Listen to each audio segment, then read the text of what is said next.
I am not. Well, hi. I know there's probably not a whole lot that can be talked about, but are there implications, I guess, from the major reveal at the end of Rebirth that are going to be, like, hit through this, I guess, with the button and everything?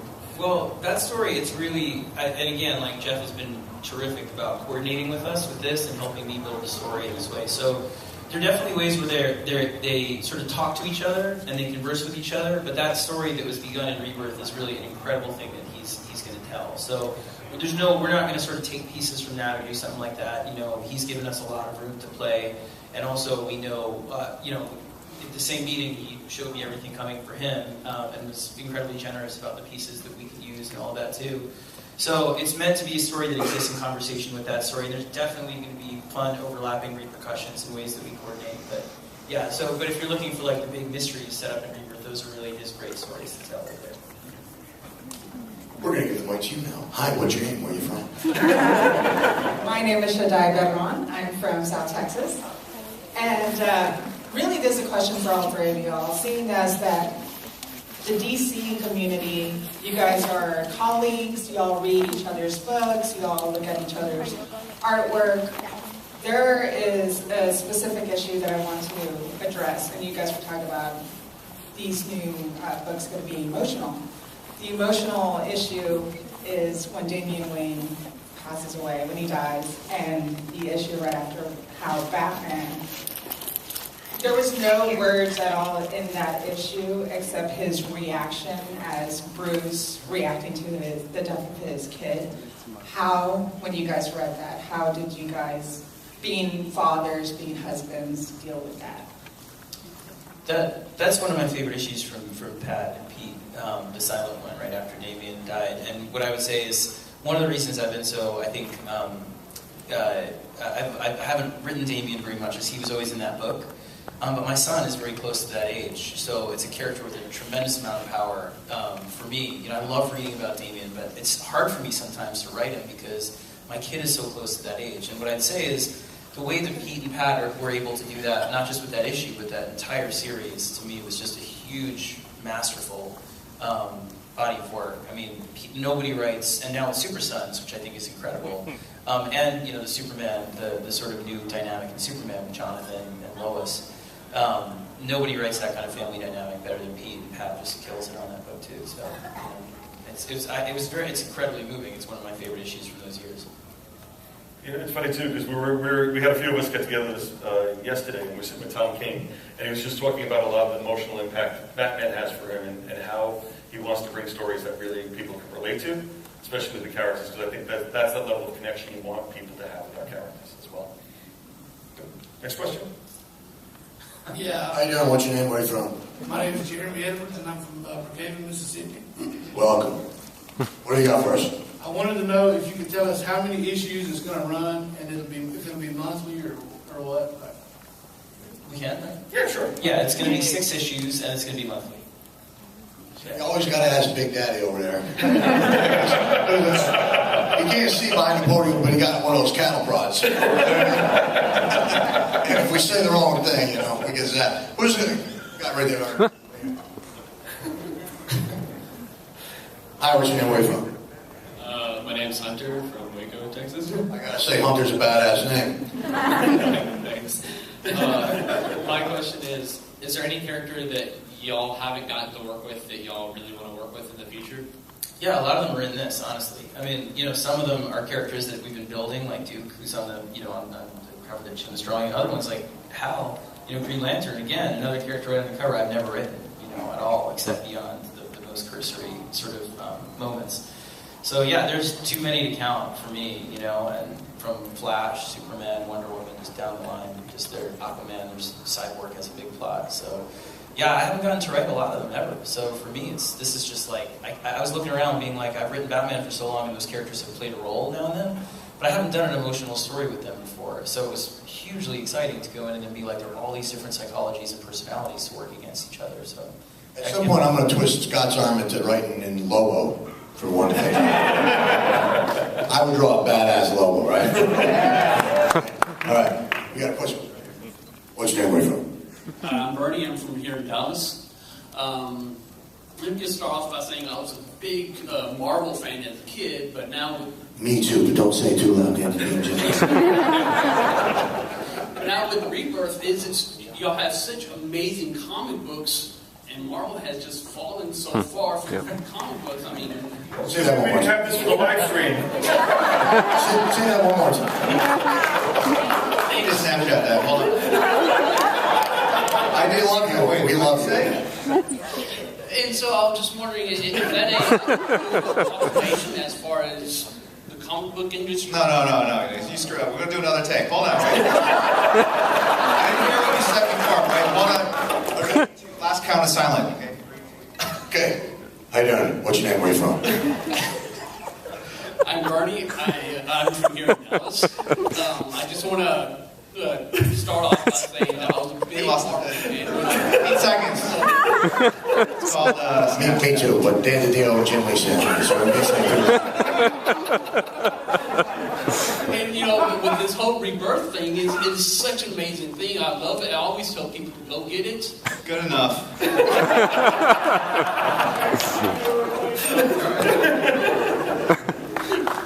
I was just wondering, is that I'm sorry, was there a question?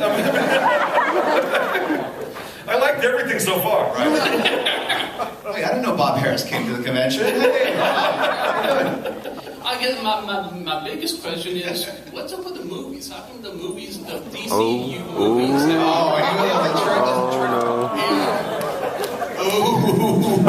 don't say it too loud. Jim, Dan, I think you we should wanna clear up that. Look, look. We've got we're 2 movies in.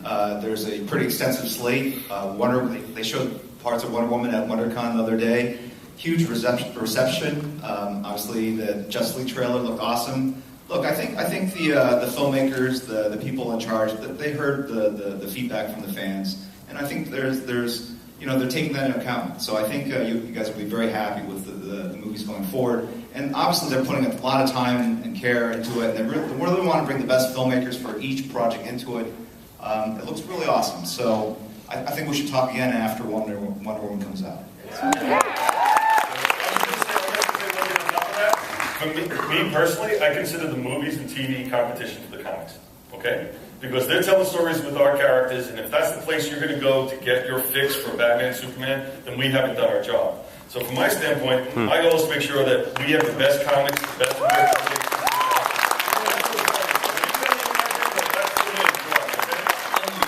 Can I just add one thing to that really quick, which is that, we're super proud of what we have, and Rebirth has been such an amazing creative environment as well. The way, not just the sales success obviously is tremendous, but it's been a really exciting time to be a part of the artistic community at DC. But none of us are sitting here rooting for what Marvel does event-wise to fail. I'm not sitting here being like, oh, I want Marvel's Secret Empire to be bad. I'll be first in line to get it and hope that it's really good, because the stronger Marvel helps us as well. And the comics industry needs creative stories on both sides. So as much as we compete and we throw shade at each other once in a while or whatever, we both want stronger, we each want the other company to be strong. So it's never something like that where you're just rooting for the other guys not to do well. What's your name? Where you from? Antonio Reyes from Los Angeles, Arkansas. I've always been an X-Men guy. Followed a lot of y'all stuff. Big Jim Lee fan.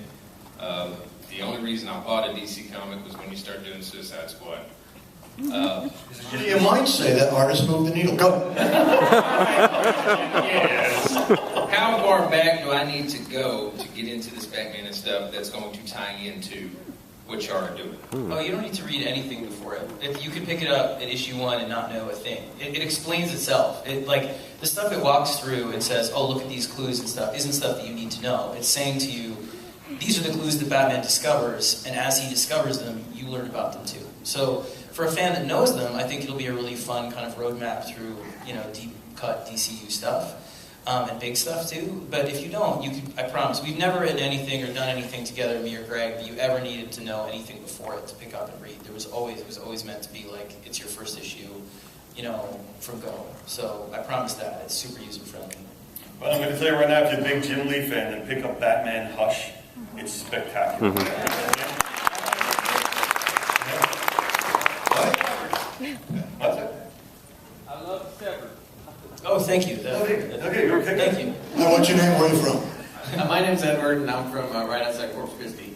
Now, going back to Crisis on Infinite Earths, you know, y'all always do these stories, Villains United, you've got Blackest Night, you've got Metal coming up, you've got Infinite Crisis, and millions of people die every time. How does Earth still have a population? Lots and lots of unprotected sex. Next.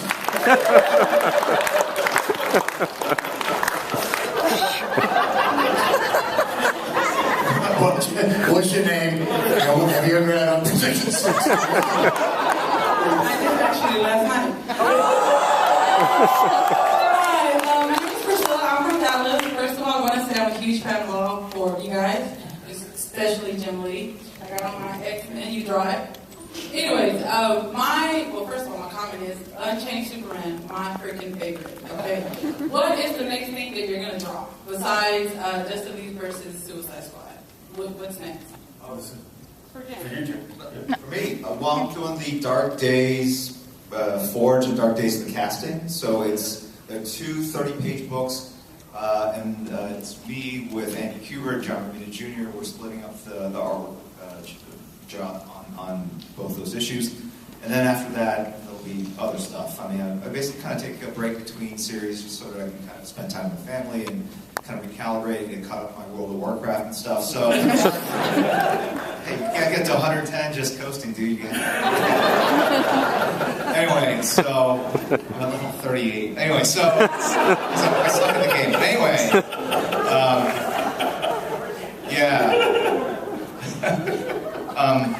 what was I saying? Anyway, so yeah, there'll be an announcement later. There'll be other stuff as well. So probably in April, you'll hear something.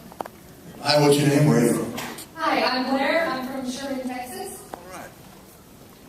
And I gotta say, I used to really like Marvel until, but you guys really brought me back into comics with Rebirth, and there's so many different stories. And aside from the ones you work on, what are your favorite Rebirth series? Oh, that's easy for me. It got me. I was always reading a lot of the DC books, obviously, when I was doing Batman, but for Rebirth and preparing for this, for Metal, I really got involved with the story, getting to know what people had planned and all that so we could coordinate, but there's just so many to count. I mean, Detective, what I think James is able to do on Detective with Eddie is just such an original take. I think Tom is killing it on Batman with David and Mikkel. I love it. And I'm hard on that character, obviously, and when someone comes in and does something that really is knocking it out of the park, it's incredibly exciting, for me as a reader. I think what Josh is doing on Flash is killer, what Pete and Pat are doing on Superman is killer, what Greg and Liam are doing on Wonder Woman is killer. I mean, it's really, really an incredible time to be a DC fan. I don't mean that as a shill because my bosses are here. And Deathstroke, by the way, Chris Priest's Deathstroke is great. That's great. I would say Wonder Woman has been a real breakout for me. I love what Brian and Cliff had done on the New 52, but Greg and Nicola and Liam, if you read the series, I mean, they alternate back and forth, so it's like Wonder Woman Year One and then Wonder Woman the present day. But I read them separately. I didn't read them back and forth like they came out. I actually read them sequentially, all of Liam's issues, all of Nicola's issues, and I love how Greg really kind of juxtaposes different themes and different characters. You come to really love and feel for Cheetah, which I've really never done before, and so he was able to bring a lot of thematic depth to the characters and explain all the origins of this character because there have been so many different versions of the character, and I thought they did a really real fine job of kind of weaving it all together and explaining how all this mythology existed and doesn't actually contradict itself. Yeah, for me, I guess my two books are, I really love what James is doing on Detective. I thought he was able to bring back a lot of elements back within Batman's lore and found a nice place for them to make them all feel unique, which was great. And I think Pete and Pat have done a brilliant job, as well as Dan Jurgens, writing the ship of Superman, getting that book on track, getting the character back on track, and introducing the son of Superman, which I think is going to be a character here to stay. So it's good stuff. Ben Percy also. Yeah, Ben Percy, sure. So much good stuff. Next up. What's your name? Where are you from? My name is Matt from Moore, Oklahoma.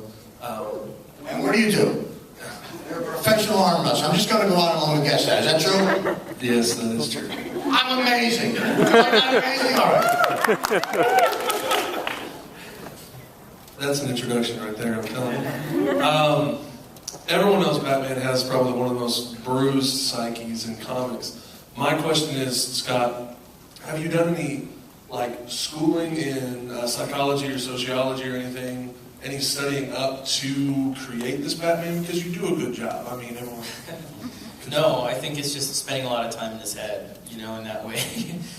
He's my favorite character because I think you're right. He exists at a really interesting intersection of heroism and pathology. Where on the one hand he's really self-destructive and he's very nearsighted about things, and on the other he's incredibly heroic and sacrificing. So it's sort of an endlessly interesting vein to mine in that regard, where he's always in that gray area. So it's been, it's strange because I never thought, when I started at DC, I thought my job would be to do a couple backups on Detective, and I didn't know that I'd ever get to write Batman. I thought that would be it. So the idea that I'm writing him, almost 7 years after I started, Black Mirror and that stuff is just, and I have so many more stories I want to do between this, which is, opus kind of story, and some of the stuff on All-Star. It really speaks to the strength of that character, and the versatility of that character, and also just the human depth of Bruce Wayne. Sadly, we only have time for one last question. What's your name? Where are you from? Hey, I'm Luke. I'm from right here. Not right here. I'm in Dallas, but I like Luke. That's a humorous kid. I like you too, Greg. So, I